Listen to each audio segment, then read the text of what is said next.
Oh, How to Use Marketing Metrics by Nick Wanliss. boom. Can everyone see my screen? Everyone can. Sure.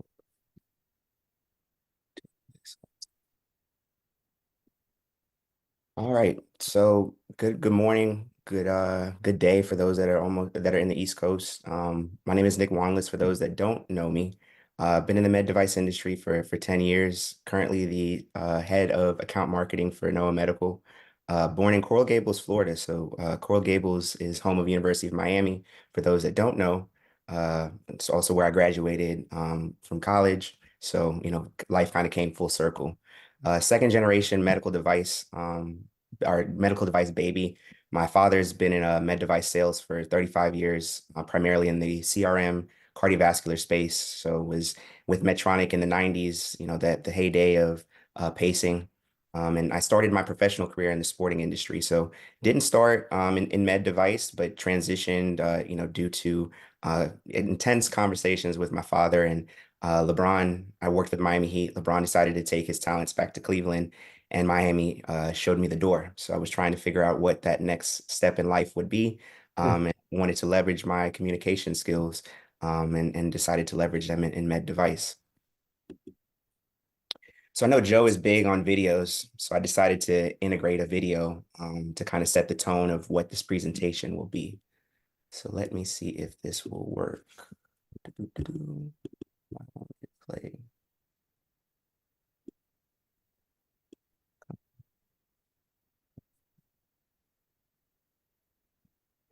Here, are you okay with this hinge? Yeah. If I can get you any kind of one, 4 holes, 2 holes, bronze, no hinge.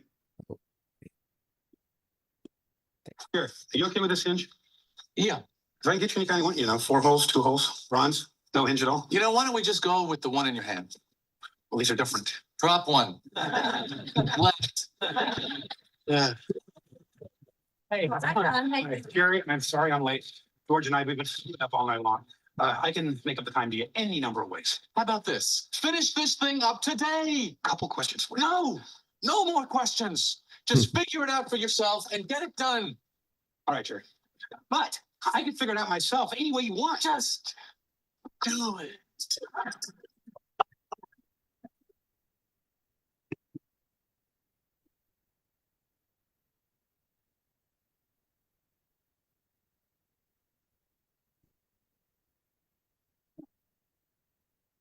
So make a decision. And when you think about how to use marketing metrics, that's the biggest thing is making a decision. It helps you make a decision. I thought you were playing that video because of the guy who was helping us with dinner on Wednesday night, who wouldn't leave me the fuck alone. Every single thing. It was like, now there are 40 people. What should I do? I'm like, just feed them. Okay, but can we go over the list again? Yes, I know 2 vegetarian. I know Jan. I know Michelle gluten. Yes, I must have spent 40 minutes with that guy. It was like, at one point, I took him by the shoulders and I said, Jose, you're doing a great job. I trust you. You are empowered to make decisions. Just feed the people. And still, I ended up spending another 10 minutes with him because he really wanted to make sure. Okay. Everyone was well fed. So what we'll cover today in my presentation is what is the purpose of marketing metrics? And again, like I alluded to, making a decision. What are those marketing metrics that you can lean upon to make that decision? Making sure that you're choosing the right metrics. So depending on what your audience is, what the overall goal of the campaign is, making sure that you're able to choose the right KPIs for return on investment, tools and technologies. So what are those platforms that help you make that informed decision? Interpreting the data. So there's multiple data points that can help you tell the story. What are those data points and when are the right time to present it to executive leadership? Actionable insights. So again, those data-driven decision makings and interpreting that data. What are the actionable insights that are able to help you along the way? And then lastly, kind of going over challenges that you may deal with marketing metrics, as well as some best practices. So when you think of the purpose of marketing metrics, it's performance measurement. So being able to provide a way to measure the effectiveness of those marketing campaigns as well as strategies. It helps the business understand what they're achieving from not only the marketing objectives, but also where they're excelling and falling short. From transitioning from performance measurement, it helps with decision making.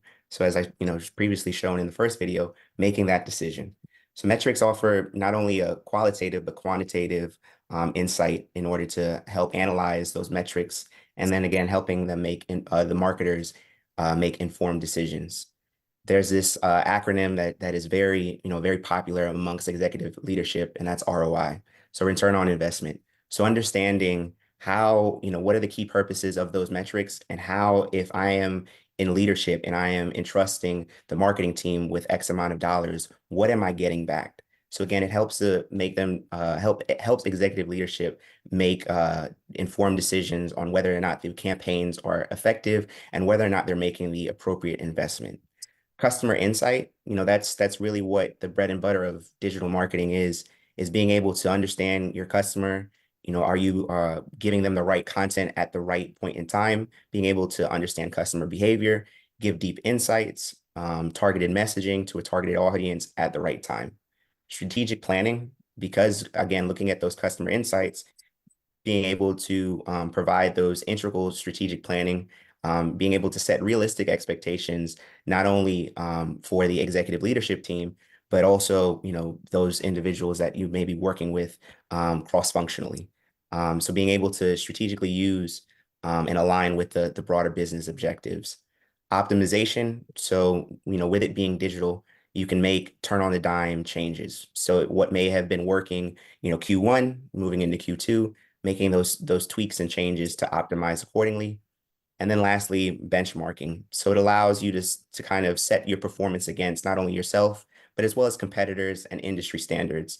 So this comparison is very crucial in order to understand the market and be able to, differentiate yourself from other companies. So type of metrics, there's various metrics in terms of marketing, various metrics across the board, but I'm going to hammer home kind of 4 different key areas. So there's traffic metrics when you think of website, page views, sessions, users, etc. That's just, again, understanding how many people are going to your website. There's conversion metrics. So understanding, when you think of email marketing, click-through rates, conversion rates, and then cost per acquisition. Going back to that ROI calculation, or understanding, okay, if I spend X amount of dollars during this time period, what am I getting? What am I getting back? There's revenue metrics, customer lifetime value. How long has this customer, been, have they been a loyal customer? Average order value, return, again, a ROI metric. And then lastly, customer engagement. So that's social media, that's your impressions, that's your reach, that's your email open rates, retention rates, things of that nature. Now, I have to ask you, Yes. I mentioned this at our live meeting last week. Who are you reporting these things to, and does that individual truly make a decision based on it, or basically accept your rationale for why you're going to do what you're going to do anyhow? I think my main audience is normally the vice president of marketing, vice president of sales. First reporting into the vice president of marketing, because he's the one that kind of controls the marketing budget. And says, So hey, is it just like every month, show me the metrics? Yep. So it's every month, show me the metrics overall, because again, there's multiple swim lanes. So there's for at least myself with Noah, there's the Noah brand campaign, there's the Galaxy campaign. So the Galaxy is the product, is a solution in which Noah offers. So being able to say, okay, Nick, we're running this targeted campaign that's going to last 2 quarters. And then you have the overall Noah campaign that runs throughout the year. So I'm constantly reporting metrics. I'm getting a little bit more investment on the product side than I am on the company side. And saying, okay, Nick, we gave you two grand for display advertising. Well, I have a shared background that I spent my career in marketing. I found most often the monthly metric review meeting to be extremely dry. The presenter goes through all of the slides, says, any questions? People are like, no, let's keep doing that. And it feels as though, I checked the box, I measured the metrics, I showed them to you, I'm doing my job. And then you go on with next month's campaigns that you intuitively would have done anyhow. So for example, if the metric says we have a 10% increase in, the podcast listeners, but Mhm. it was off a low base anyhow, you can say either, hey, I think we're getting some momentum, so let's put more energy there. Or you could say, but on a relative basis, let's just put our eggs in baskets that really move the needle, so we're going to drop it. A former boss of mine said, statistics guide, management decides. Or like basically the numbers can be interpreted any way you want. Would you agree? And if so, can I make the counter argument that go ahead and show me all your metrics, but what should we do, Nick? And you pretty much know without looking at the open, the conversion, and the like.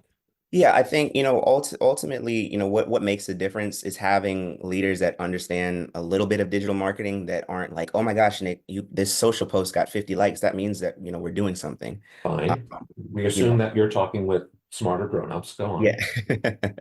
So, for me, the way that I look at it, even though I have to report in it monthly, I look at it quarterly because quarterly is going to tell me a trend. Because it kicks off month one, you're not really going to see much of a peak or a valley. Mhm, Month two is really where we get into the meat and potatoes of whether we're going up or we're going down. And mhm. then by month three, it'll be able to tell me whether or not I am, trending in the right direction, cross-referencing with Fair enough. sales. Is it making an impact? And, I'm leveraging currently this tactic called account-based marketing. And account-based marketing is building the customer persona, building the buyer persona, being able to supply them with the appropriate content at the right time, whether that's through email marketing, whether that's through social media marketing. For those that, attended the 10X conference, I talked about omni-channel marketing and the importance of it. It's telling the cohesive story, and making sure that it is seen on multiple channels because, someone, Omar had mentioned earlier, I saw, Nick's post on LinkedIn, but, not didn't necessarily open Joe's email. So that's making sure that, the message is displayed in multiple swim lanes, for the audience to be able to digest.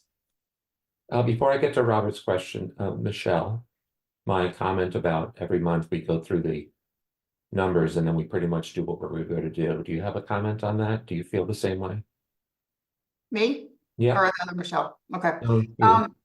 Yeah, yes and no. So when he was talking, I was thinking of the statement by I think it's Peter Drucker or something like that about what gets monitored gets measured, what gets measured What get gets monitored. measured? Yes, what gets measured? But I think metrics can also drive the wrong things and the wrong behaviors, which is a separate from how I'm going to answer your question just now, because I know the podcast example was my metrics and you hate the podcast example. You hate the podcast metrics. You're not a fan of my podcast, but my podcast has gotten me very specific and very large opportunities on national platforms. And they got me, I'm now teaching a whole class series at I RAPS. think And the podcast is a perfect example. If you were to look at the metrics alone, exactly. I'd say no, but yeah, but the one listener I got just paid me $100,000. If it makes sense or it doesn't. Right. So again, I'm like, Which speaks to your point that you made earlier, Joe, about, are you just looking at the metrics and saying, okay, or yes or no, or just stop that, or are you having meaningful conversation over it about if you look at that metric alone, yeah, we might have dropped the podcast. mhm. But if you look at the opportunities I got, and now I'm making commission every quarter off the class I'm selling through apps, Nice. it makes total sense. And it gave me, and just seeing my commission check come in gave me renewed motivation to do more interviews and be more consistent with the podcast. I think most people would agree that money can motivate. Robert, again, forgive me for putting you off, but I want to ask Omar, who has alternately raised his hand and lowered it, or perhaps it's Bear Khan who's taken No, over his. you said the word podcast and metrics, so I knew Omar was going to jump in. Go ahead, Omar. No. I was I was lowering it because I didn't want to hold things up, but since you called on me, so no, I agree. I agree with Nick on the importance of metrics. I think the most important thing that I see that I feel that marketers mess up, especially when it comes to digital and presenting metrics, is not putting them in context for whoever they're presenting it to. Because usually, if it's a VP of marketing, they get it. But a lot of times that VP of marketing will take those metrics and present it to the board who doesn't really understand these things. And then they judge marketing solely on those things and they have a bad taste about marketing. On the other side of it, using the podcast example, this is why I think it's important to show both quantitative and qualitative metrics. So quantitatively, for example, you can have a podcast, a YouTube video, something that may not have a lot of metrics behind it, but you get a qualitative data point, such as like, hey, we had this surgeon leave a comment on it, or we had these 2 or 3 surgeons, like this post, and then putting that into context for whoever's looking at that and saying, this is why this is important. The last thing I would add is also for a lot of these kind of activities, giving a timeline, because I think a lot of times people have extremely unrealistic expectations about things. Like, for example, when we launched the first podcast in med device, like back in 2016, 2017. And one of the board members was like, well, we'll know if this is a success if I forgot, he had some like insane number. And I had to explain, I'm like, we got to keep this in mind. It's like, this is like a niche within a niche within a niche podcast. It's like, so we don't need like a bunch of people listening to this. We just need like the right people listening to it, Okay, thank you. At long last, the patient, Robert Harmon. Thank you, Joe. Sorry I couldn't make it to the meeting. First of all, I wanted to go, but I just got my day job still. My question is this. I got 4 e-commerce websites, and we're talking about harvesting traffic metrics. And being a chief technology officer, being cybersecurity chief for our organization, and understanding how the full stack is compromised at every level. I see all the cookie data traffic going through my devices. I don't trust any of these data firms that are harvesting our traffic metrics. Zero. I don't trust any of them. And the reason why is because I've tested a lot of them. And they're all compromised. They're all money profit driven, and none of them respect our data. None of them. Zero, zip, zilch. Just for a personal example, I had a condition charted in my VA chart, the Veterans Administration Hospital in Long Beach. And immediately after that was charted in the system, I started getting all this targeted advertising towards that health condition, that medical condition that was just coded. I was infuriated. And then lo and behold, I looked at my login app that I used to access my chart through the Veterans Administration, the Heal the Vet app. And I recognized all this traffic, all this cookie traffic going between me and the VA, intercepting all my personal healthcare information. I reported that cookie traffic data that was being harvested to the privacy officer at the VA Healthcare Administration. And it was like, no one knew who to report that to. It was like, oh, you got to talk to somebody else in the IT. My question is, having personal understanding of how the stack works and how it's compromised, how can I integrate these marketing tools, right? I'm giving it a friendly name, marketing tools, into my e-commerce sites without compromising the integrity of my company, because patient data is sacrosanct. And I think most Americans in the industry have forgotten that our personal healthcare information is sacrosanct. And when the VA allows my data to be harvested with man in the middle cookie attacks, and I still get all this advertising on a very private healthcare condition that is known only between me and my physician, I don't trust all this traffic metric tooling. What Robert, do you recommend? The thread I'm seeing between cybersecurity and data and Nick's conversation. The marketing. Like, how do I get good marketing tools that don't compromise the integrity of our organization? Okay. A lot to digest there, Nick. Do you have a perspective on that? I think I'm just trying to process it all and figure out what the right bit of advice would be. What do you use to get your marketing metrics, your traffic metrics? What data brokerage firm do you hire to collect that sensitive information that you need to market for? So currently, who do you trust? So currently we're not harvesting, patient data. For us, for NOAA, it's B2B. So more so, hospital physician data, and it's very high level. So it's first name, last name, institution, email address. Once we move them through the sales process, more through, the clinical validation to executive validation. And again, we're collecting, more data. But for me, where I'm currently managing it is just our website lives on HubSpot, our email marketing is through HubSpot, our social media is through HubSpot. Adobe Analytics is another tool, I'll get into. And then on the CRM side of things, there's a plugin of HubSpot into Salesforce. You can use HubSpot as a CRM tool. You said Upspot or HubSpot? HubSpot, HubSpot. Yeah. HubSpot. Okay, And I know. I recognize that cookie in my traffic. Yeah. Yep. Nick, I'm gonna administratively ask Yeah. if Robert can follow up with you on this Yeah. point after the meeting. Definitely. I'd like to see slide 7 because I know we're just halfway through. Not a Okay. problem. So, again, choosing the right metrics. So you got to define the business define the business objectives. What are you doing? What are you trying to do? Are you trying to increase sales? Are you trying to increase brand awareness? Understanding your objectives and making sure that they're relevant. Once you define those business objectives, understanding the different types of metrics. So as my previous slide shown, there's many metrics to that you could call upon, and each metric serves a different purpose. So making sure that those metrics align with the business objectives. After you do that, identify those KPIs or key performance indicators. So those help serve, to establish clear insights as well as performance to help make better informed business decisions. So you have your objectives, you understand the different types of metrics, you set those KPIs, which then, are able to tell whether or not you're hitting or missing your mark. Ensure that they're measurable and relevant. So choosing those metrics and making sure that they're accurately measured and related to the goals, helping to make strategic decision making. And then lastly, with digital marketing, utilizing email, social, regularly review those metrics and being able to turn on the dime, being able to review and adjust over time to make sure that your, strategy is long lasting and effective. So tools and technologies, again, I touched upon it, with Robert a little bit. These are the kind of the three that I am utilizing in my current role and have utilized in the past.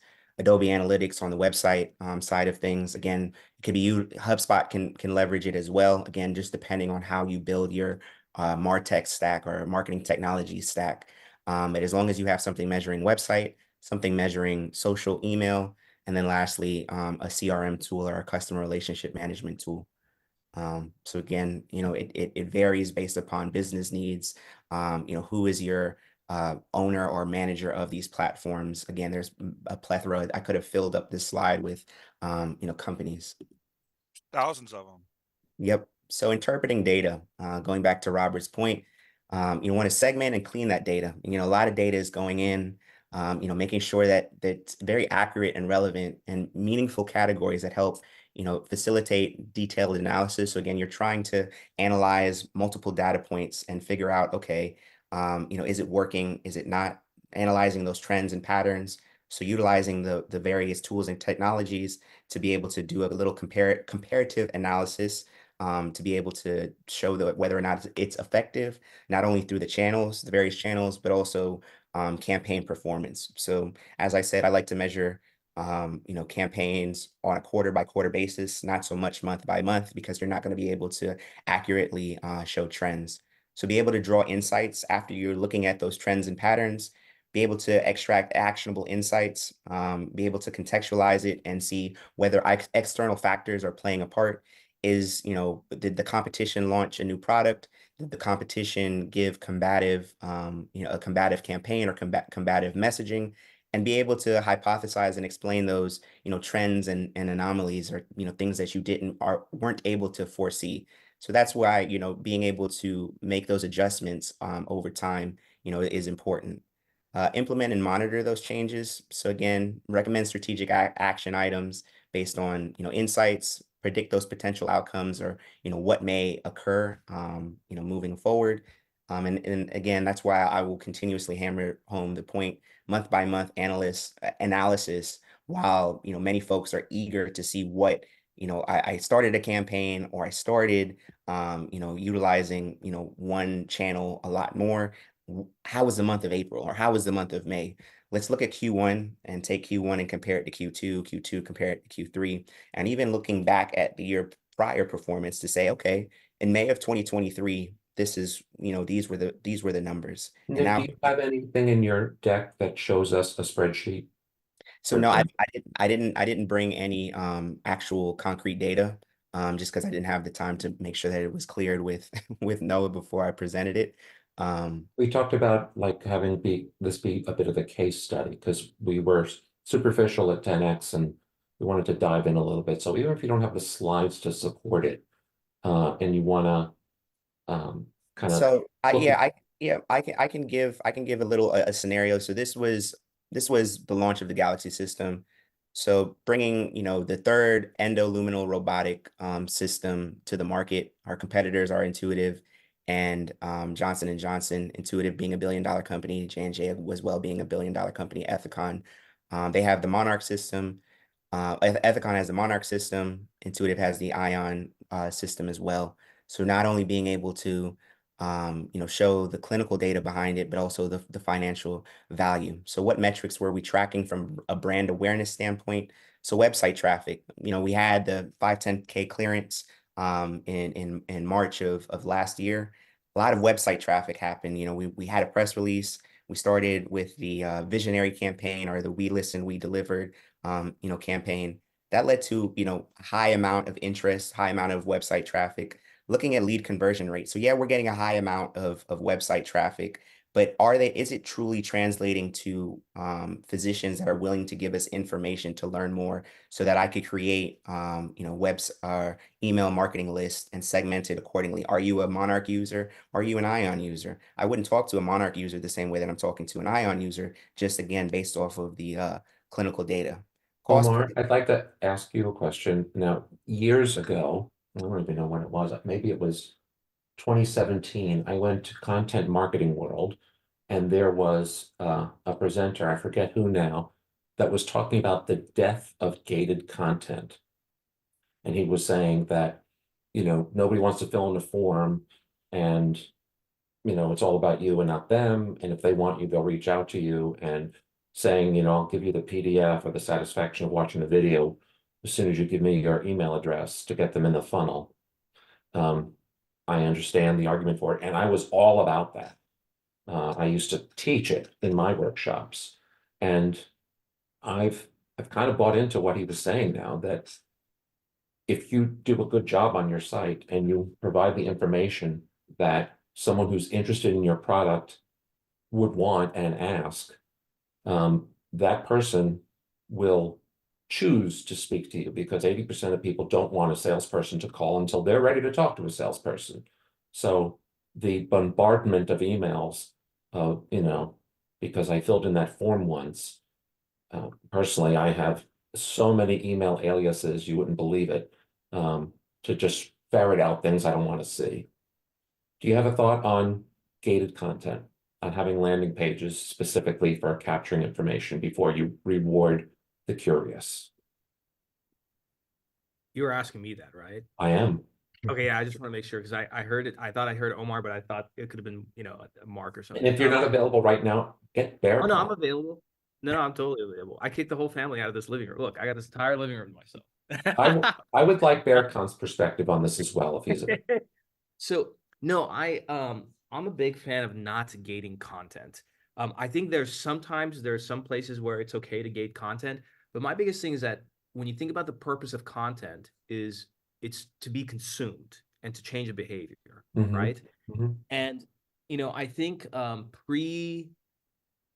would call it even 2016, 2015, when you had like sort of the rise of HubSpot and driving people to your website and everything. That really worked because people weren't used to it. But then you had what the software world calls SDRs, sales development reps, and business development reps, which are essentially like associate salespeople that all they're supposed to do is call people and follow up. And there's this whole thing that the SDR industry, which is $1 billion industry, came up with these figures of like, oh, when a lead comes in, you have like 30 minutes to call them, right? Everybody on this call, you should think about it.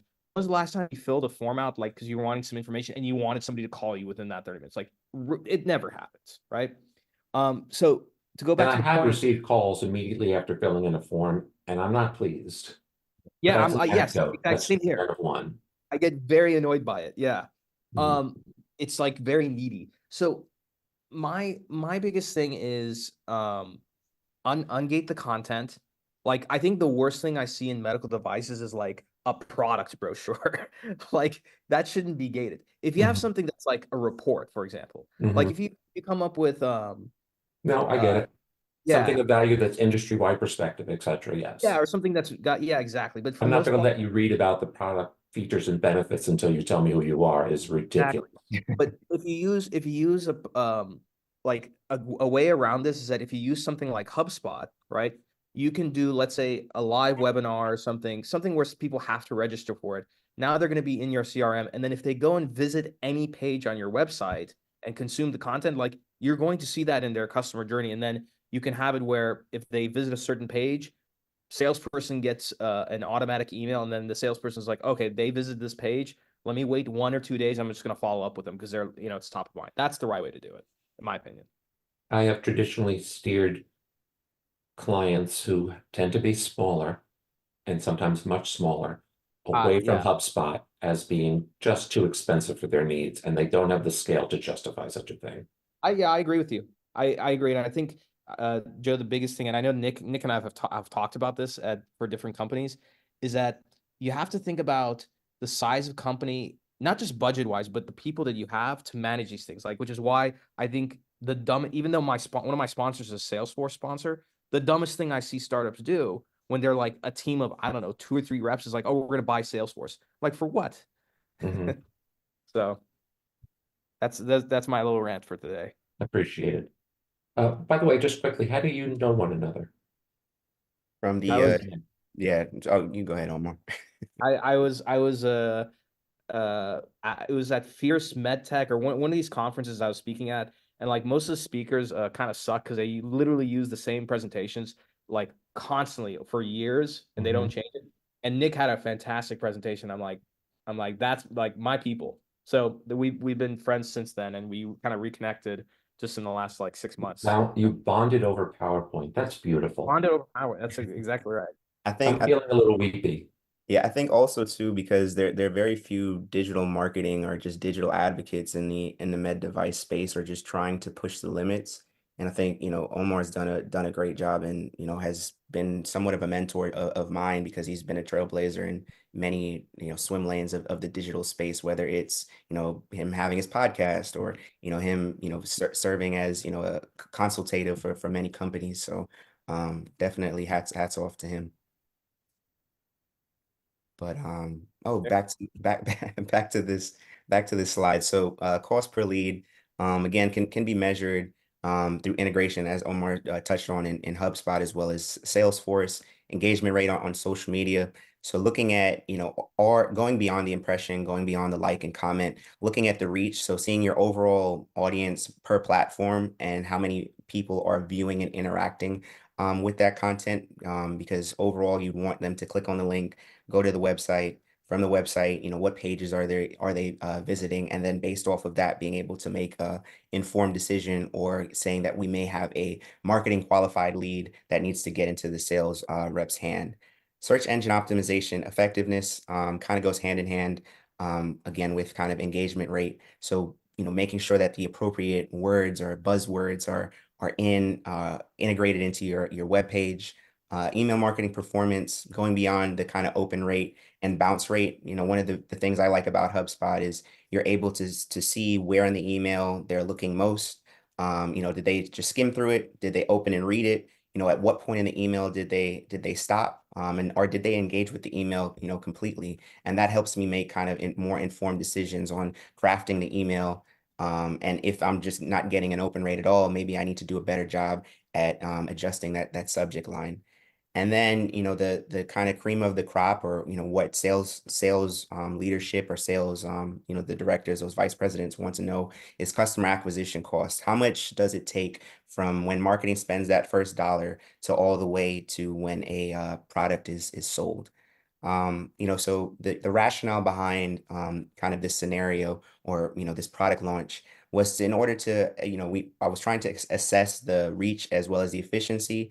How are we attracting current our potential customers as well as converting those individuals, and being able to provide, whether or not the content was effective, what's the financial efficiency? So in terms of this is the marketing, this is the digital marketing budget. Is it working? Is it not working? And then being able to, strategically, optimize it. This is still an ongoing process as we are new to market. Again, been FDA cleared for a year. We've only had 1,300 procedures to date. So this is, continuously evolving. We had our launch campaign currently in the mix of developing what is our second, I should say, commercial campaign. I'm able to take the findings of our launch campaign and say, okay, well, this worked, but this didn't work. We have our features and benefits of the system.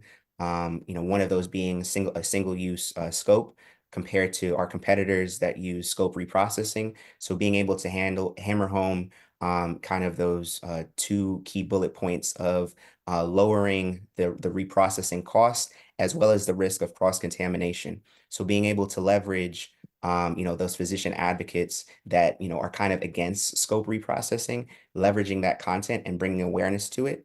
Another financial side of things, a financial side that we're able to leverage is a TPT code that our competitors are unable to use because we are a single-use scope. So being able to, save the hospital money. So that's one pillar of, the next iteration campaign that we're going to leverage. And then secondly, our tilt technology or tool and lesion confirmation and being able to leverage that we can get the highest diagnostic yield for lung biopsies. So those two, again, I'm able to make that informed decision because out the gate, it was a shotgun approach. It was, I'm going to throw everything out. This is what the system is. This is what the system does. How is the market reacting to it? And based off of that reaction, again, through display advertising, I had 5 different ads that I launched at one time on Twitter, 5 different ads that I launched at one time on LinkedIn, and seeing what was being interacted with most, took those top 2 ads and says, okay, those are our 2 pillars that we're going to hang our hat on. How do we craft that appropriate messaging? What's your product, Nick? Can you put a link in a chat, like, so I can see what you're Yep. selling? Yep. And Robert, would you do the same? You said you have 4 websites. Would you put them in the chat? Only 2 are medically related. I'll put those 2 in. Thank you. The other 2 are my backup plans. Okay. I'll put in my 2 principal med device companies. Sure. So some challenges that, you may face when trying to digest marketing metrics, trying to understand it is data overload. So, there's a bunch of data available. So understanding what is the most important message or most important metric, I should say, based off of your business objective, data siloed. So, you're having multiple platforms that you're managing that collects a lot of different data. So making sure that they're integrated, talking to one another, and you're assigning the appropriate, data to be able to tell whether or not you're successful or not. So again, that kind of data silos and lack of integration, tying, together. And then lastly, skill gaps. So making sure that the necessary skills within the team and having that SME or subject matter expert that you can call upon to help you make those informed decisions. Some best practices, prioritize those key metrics, establish clear KPIs to help you make data-driven decision making. Foster, those cross-departmental departmental collaboration. Being able to break those data silos, promoting cross collaboration through multiple departments. Invest in integrated tools. So those marketing tools, some of which I mentioned, making sure that they talk to one another. It helps simplify the data management process. And then continuous learning and training. So being able to constantly sharpen that analytical skills of your team through various workshops, courses, et cetera, to make sure that, you're not still hanging your hat on the same 5 metrics, or, there could be an emerging, metric, or as technology continues to advance, integrating that into your campaigns and being able to quantifiably measure them. So I'll leave you with these last little tidbits. So the essential role of metrics. So marketing metrics are crucial. You want to be able to measure success, being able to, again, select those appropriate metrics. So being able to emphasize the importance and show that they are driving meaningful actions and providing results. Insights lead to action. So data is king. I will continue to hammer home the statement data-driven decision making. And then lastly, being able to continuously improve, making sure a call to action exists and embrace those challenges as opportunities. Take them head on. You may not be successful right out the gate, but that doesn't mean that, what you're offering is not, making an impact, in your space, taking those, losses and turning them into wins. So, it is a marathon, not a sprint. And through digital marketing and utilizing marketing metrics, you can optimize appropriately. When you have time, and I Yes. don't know when that may be, and it's not a hard deliverable for anyone here, I'd like to see perhaps a masked, if it's your NOAA medical stuff and you don't want to share it, example of how you're measuring metrics. Yep. I'd like to see maybe Like a dashboard. I could definitely pull it. or maybe dummy up, just Yep. take your NOAA medical Mhm. PowerPoint and put in Yep. X, Y, Z as instead of numbers. Because Completely. that would be interesting to me. I frankly approached today's presentation with a hope of seeing how you're doing it and how you're using it. So thank you for that. Nick, do you do freelance work? I do as well. Yes. Okay, cool. I'm gonna be needing someone with your skill set eventually. Okay. Would Look love at to. that. You're Would love to fine. continue I would love to continue the collaboration. Thanks. Oh, among those who are still on camera, at 10X, well, Michelle, you weren't in the room. At the very end of the conference, I talked about how it's increasingly challenging for me to find a speaker every week since we're now 225 episodes into the burn. And I asked for help, and I asked folks to raise their hand if they would be willing to either A, present, or B, find someone to present once per quarter. And 14 hands went up, which more than covers me for a quarter, which was delightful, but I wasn't recording and I don't remember who raised their hand, which is a problem. So if any of you are on the phone now and can remind me about your commitment, that'd be great. And I can begin to work with you offline and figure out some kind of schedule. So Nick, I think you were a hand that went up. I was a hand that went up. I definitely can work on getting that presenter. And Mark, you raised your hand as well. Thank you for that. Michelle, can I? Everybody saw the abbreviated version of my QMSR presentation, but if there's interest, I can do the larger one that goes more in depth into the changes in the impact. Okay, well, my question is less about what specific thing can I put you on the calendar for, and more, would you be I'm just comfortable? saying, if there's interest, I'll sign up for that. But other than that, okay, I'll sign up. I got a couple of things. I'm asking if you can commit to 4 times this year to, not you necessarily, people you know who would impart valuable knowledge to the group. Is that something that I could count on you for? So you can let me know later. Yes, I can manage 4. Okay, I accept. Michelle's like, I volunteer as tribute.